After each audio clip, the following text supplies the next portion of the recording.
Morning and happy Sabbath, Bethany. It's my pleasure to take you through this presentation, Managing Your Finances in a COVID-19 Crisis.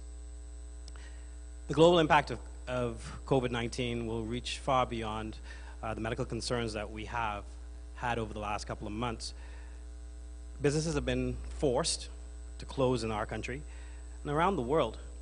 And uncertainty as to when our major industry, tourism, is going to rebound is really just not clear. So the financial shockwaves will be felt much longer than the month that we just basically sat at home. What I want to do today is just take you through a couple of items that are going to help you to manage these finances and be very much aware. This will be a two-part series. Won't have all the time this morning to go through. And these are the items that we're going to cover. We're going to cover creating and moving to an emergency budget, where we can get help, utilizing your emergency fund if you have one, and returning to this concept of a new normal, also protecting your mental and physical health. The session is not as interactive as we would probably like. This isn't one of those Zooms that we've seen over the last couple of weeks. But what you are able to do is provide me with any questions. I have gotten some already, and I've incorporated them into this presentation. And next week, when I continue, what I will actually do is make sure that any other questions that you would ask would have been addressed. And if it was something that was already related to this section, I'll ensure that just at the end of the session, we go ahead and cover that conversation. So creating and moving to an emergency budget. So an emergency budget is really much different than emergency savings. While it's probably too late to save for an emergency, or this emergency, it's not too late for us to create an emergency budget based on the already reduced level of income that many of us may be experiencing. So the first thing I want us to realize is that income is reduced, so at some point there will probably be a deficit. What does a deficit mean? It's more expenses than you have money coming in. So just that straightforward. So if we just level set with that understanding, we can move on from there. So for me, I guess in the explanation, the first thing I would say is to inventory your expenses, starting with the most important ones. So these are the ones that have to maintain you. So you're thinking about your housing, things relating to the house, your utilities, and of course sustenance. How are you going to sustain yourself through the period in terms of eating? Many of our expenses will probably be much different during the crisis than they were ahead of the crisis. So we can almost take a look at these two and pull some of them out. I'm sure there's very little that we're spending on entertainment and recreation, even daycare. We're forced to keep our kids and even homeschool, eating out, things like gym memberships, the extra vehicle insurance, parking, fuel. I mean, I'm sure people are still getting fuel, or even if you take public transportation and it's the bus transportation, these are the things that are more considered discretionary spend. So as you inventory all of these items, you're basically looking at what all do I pay in a month? Each of those items. And after you just take a look at them, this is just inventory now. You're not doing anything with it yet. You're just inventorying all these items. After you go ahead and do that, it's probably very much important to have all of your family members a part of the discussion. Because if you're trying to limit that deficit that we spoke about, the more you can decrease expenses during this time will probably be very much to your best interest and would help you better survive the crisis. So make sure everybody's involved. It's all hands-on-deck situation, because everybody needs to be well aware of what the family is going through. So even for your kids and the teens in the house, you're probably spending less money on buying these in-app items or downloading games to your iPad or even to your phone, music or pay-per-view videos, and for a number of us, that's also that shopping online. Amazon was very much more popular than I thought it was to begin with. So the first thing, like I say, go ahead and inventory all of your expenses so you could at least know what all you're dealing with. What else I want us to consider is contacting our creditors. So who's your creditor? The creditor is anybody that you owe. Be proactive and reach out to them. You make the first step as opposed to somebody reaching out to you. In a number of instances, some of the businesses are closed, but make the first step, and you have to be able to know what all programs are out there. So you have to do some research and read follow the paper, follow online, get to their websites. People may not be in the office, but although they're not at the office, they have updated a lot of their websites. So you be proactive in reaching out to them. The debt payments are probably an important part, or the most important part of your emergency budget. But luckily for us, and when we say the debt payments are contractual amounts that you have to pay on a month-to-month basis, and they could very much be set. So you're thinking about your mortgage loan, you're thinking about any other loans that you have, credit card payments, any other payments that you probably signed for, and these are probably even coming out as a salary deduction. Contact your debt, your creditor, sorry. But luckily for us, if you would go on most of the sites, you'd realize that a number of the banks have offered a lot of plans to assist us during this time. So these are customer assistance plans. These are deferrals, waivers. In some instances, you even get cash back. I encourage you to understand the terms of all these plans, but still continue to make payments if you can. And I'll talk some more in the next session on these plans, but as you understand, just be very careful. A bank is still in the business of making money. So while we are here trying to limit our exposure, and they are as well, at some point they're going to have to recover. So I encourage you to reach out to the banks, and if you are going to take one of the plans, know exactly what the terms are, know what situation is going to put you in, because that could actually help you plan after you get out of the crisis for a couple more months. Some banks have automatically, like I said, gone out and given you a deferral plan. Like I had a bank that did that to me. I didn't necessarily need a plan, so I had to contact the bank. Could you please remove this? I'm probably okay for now. I'll get back to you if I need that. So if you probably are able to or in a position to continue paying, I encourage you to pay because it will actually help you out in the longer term. Same thing so as we talked about those necessary expenses, another thing is how you manage the housing, and that's your utilities. You don't want to be in the house at this time with your electricity off, and I guess nowadays we probably think that the cable or broadband is essential, is what I'd say. Before it probably was a luxury item, but it's more than likely essential because that's how we're connecting to the outside world for the most part. Some of these companies, I know BPL has already put out a plan. If you need some assistance, you contact them. Haven't heard anything from cable, but I'm sure if it's at a point where you're unable to pay, some amnesty programs will probably come out. So please look out for those. One of the other things too is probably this non-discretionary spend that I spoke about. So it's not something that's necessarily mandatory or will cause you to stop living. So you're thinking about stuff like your gym membership. If you've got parking fees. Well, you're not parking because you're not to work. Again, trying to reach out to them if you could even stop some of these payments in the interim, because of course these places are closed as well. Some of the other things that you wouldn't have to worry about when we think about creditors is so our hair and the nails. So I've actually had to now step up and pull out my T-line and do a couple of things just for me to actually even look presentable. I'm not sure how the barber is going to make it after this pandemic, because I probably will go back in the front of my mirror again and try to get my hair down and look presentable for everybody as I step out. So after we already look at that budget, we're also looking, we've contacted these creditors. This has been a big issue in the Bahamas, I guess, from the entire pandemic started. This issue of food shopping. Like, the food store became everybody's go-to place, probably because it was a way to get out of jail for a while. So let's be very careful with food shopping. So I just want to give you some tips, because this has really become the new COVID curfew environment or spot for us. So if you can see this, go to the food store armed with a list and stick to your list. Not only does it help you save money, it actually helps other people who are trying to get in the store, because you're not dilly-dallying looking for stuff that you don't need and wasting additional time. Only buy what you need and can afford. This next one, even if it's on sale, it's only a good buy if you need it.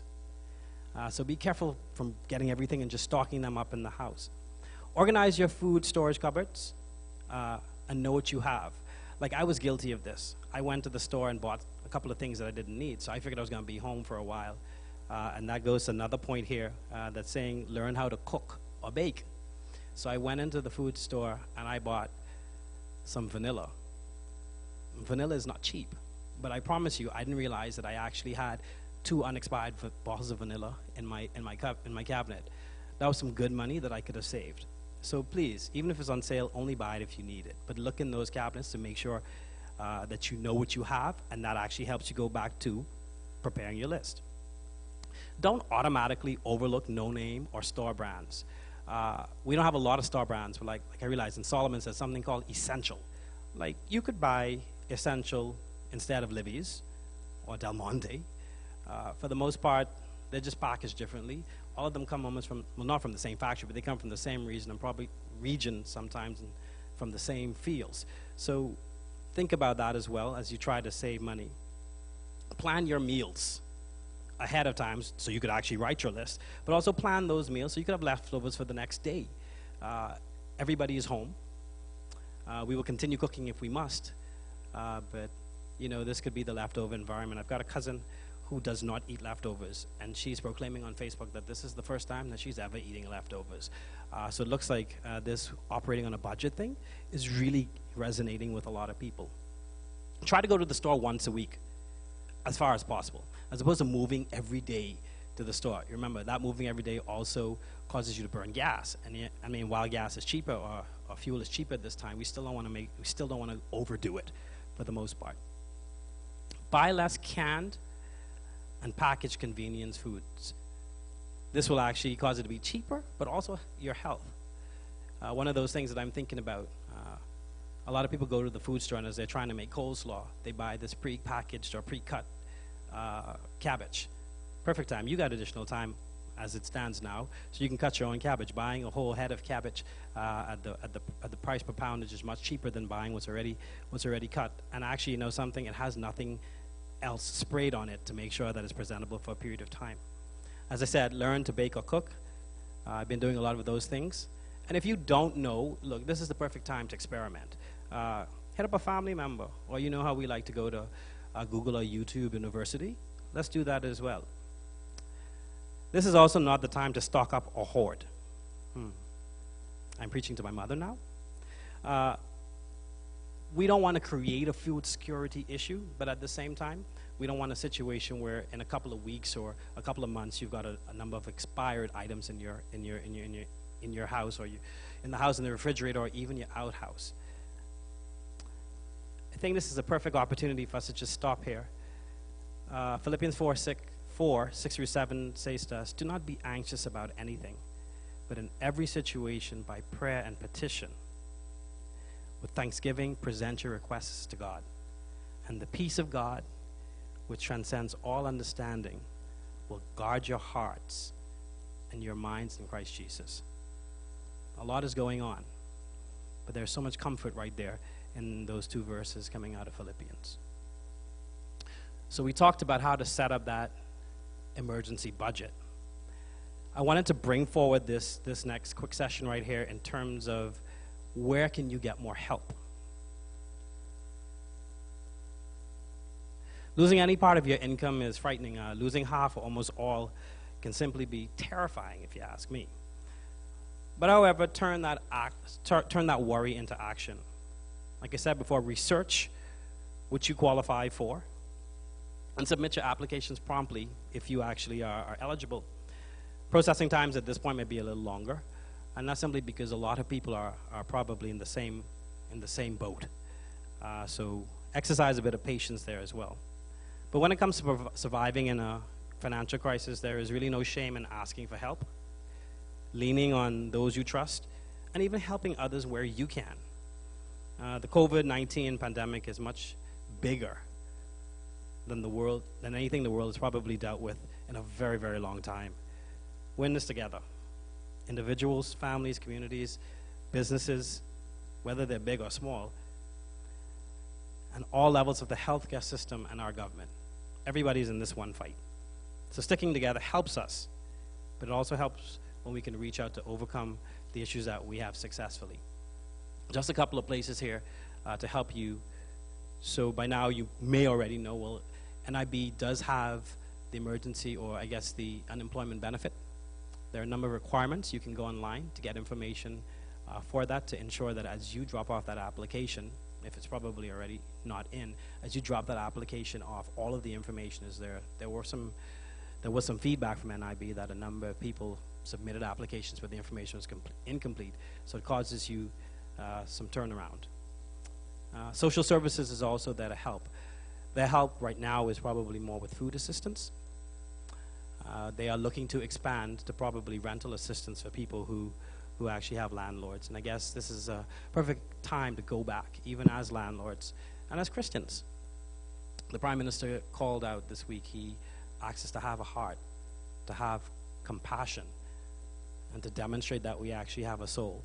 That's very easy for Christians to do, and I'm sure it's easy for my Bethanites. So even as a landlord, I encourage you at that point to the best that you can. There are also some employees who have assistance programs. Again, know what you qualify for. So you have some emergency cash plans, some loan advances that some employers offer. And in some instances, you would have found that some, I guess, larger groups like unions are also providing vouchers, again, for the food store. And you're noticing they're going back to the necessities, not some of the other things. And I guess understanding sometimes our environment, some of the things are very specific, as opposed to allowing us to do what we would like to with some of the cash. This next thing here, avoid easy credit. And that's avoiding it now and avoiding it later. Some of us have credit cards that may be clear, that may not be clear. So let's be very careful as we use that, because at the end of the day, it will come back to us. Everybody's not your friend at this time. A lot of people are in this to make their own, and you will still see a number of scams going. I got a scam just yesterday coming through, and it looked pretty legit. So even in all of this, people are still out to get us. So from a cash or a credit point of view, where credit is available, I encourage you to be very light on that as much as you can. Everybody has a different situation, and I can't speak directly to your situation because it might not be mine. This is just probably just more general, so just avoid the easy credit if you can. And your church is here to help you. Bethany is here to help you. And I'm happy to just provide a little bit of this information. The board has voted and approved an emergency relief fund for Bethany, and this fund is to provide financial assistance for Bethany members directly affected by the COVID-19 pandemic, and also to assist with any potential hurricane damage that would be experienced during 2020. So assistance is granted either direct cash, and this will be a one-time cash payment. Also ongoing access to the pantry. We do have a pantry here, and we encourage everybody to continue giving to that pantry because it's really helping our members. It has been helping our members and will continue to. Just a little plug here. So last week we celebrated our anniversary, and I think there was a $23 for 23 years plan that was put in place to help everybody else, or to help people who are in need of that at this time, and that is actually going toward this relief. If you need to access the emergency relief fund, I encourage you to contact the pastor or just make contact with any one of our elders. They're best able to provide assistance for us. What's also available is our Samaritan's Purse. No change there. So the Samaritan's Purse has always been around. It's been around in Bethany for a while. There are people who have been able to access this. This information is confidential. There's a very small and select group of people who are aware of who accesses the Samaritan's Purse, and that's really for a plan. And the same thing will be the case with the Emergency Relief Fund. And like I say, we're all in this together. This isn't a time where I think we should allow pride to prevail, but really just make sure that our needs are met. Our members are encouraged, and I just want to stick this here, to remain faithful all around and to support the church's initiatives as we lend a hand to our members who need us most at this time. That'll just be me for this week, but I just want to leave you with another couple verses here from Scripture. This one comes from Proverbs 11, 24 and 25. It says, "There is one who scatters, yet increases more. And there is one who withholds more than is right, but it leads to poverty. The generous soul will be made rich, and he who waters will be watered himself." So let's just think on those words as we either need some assistance during this time or look to assist our brothers and sisters.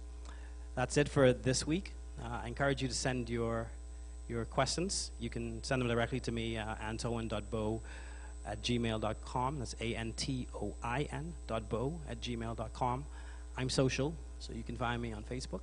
and I can help address those. And whether you need them to be addressed here, or if it's something that it's not so personal that I think everybody can benefit from, of course, it's all kept in the strictest confidence, and the question will just either be brought into the presentation or it'll be addressed just at the end, or I'll probably address it for you right away. So I encourage you to get any more questions that you have. Thank you so much, and continue to enjoy the rest of the service.